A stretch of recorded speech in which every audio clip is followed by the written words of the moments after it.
بندر اور مگرمچھ۔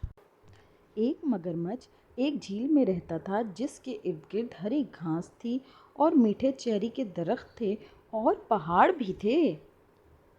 وہاں ہی چیری کے درخت پر ایک بندر رہتا تھا۔ جلد ہی بندر اور مگرمچھ میں بہت گہری دوستی ہو گئی تھی۔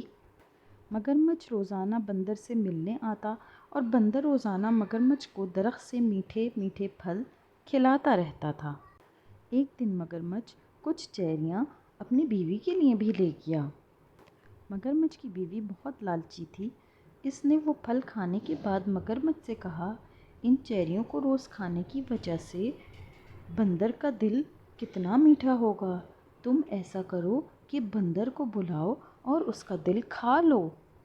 مگرمچھ کی بیوی نے کہا، اب تم جلد بندر کو اپنے گھر دعوت پر بلانے کا انتظام کرو۔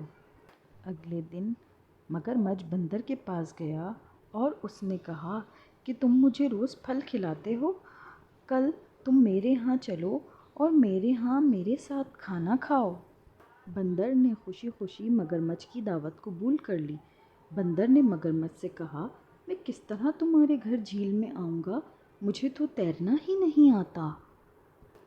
مگرمچھ نے کہا، تم کیوں پریشان ہو، میں تو تمہیں اپنی پیٹھ پر بٹھا کر اپنے گھر لے جاؤں گا۔ ابھی بندر اور مگرمچھ تھوڑے ہی دور پہنچے تھے کہ مگرمچھ نے ہلنا جلنا شروع کیا اور بندر کو ڈبونے کی کوشش کی تاکہ وہ مر جائے۔ بندر گھبرا گیا اور گھبراہٹ میں اس نے مگرمچھ سے پوچھا کہ آخر تم ایسا کیوں کر رہے ہو؟ مگرمچھ نے بندر کو بتایا کہ وہ اس کو مار کر اس کا دل کھانا چاہتا ہے۔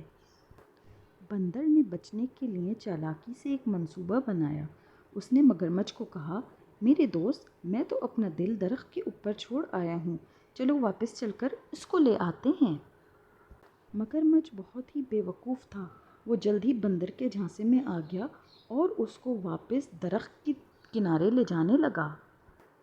جیسے ہی مگرمچھ نے بندر کو کنارے پر پہنچایا، بندر درخت پر چڑھ گیا اور فرار ہو گیا۔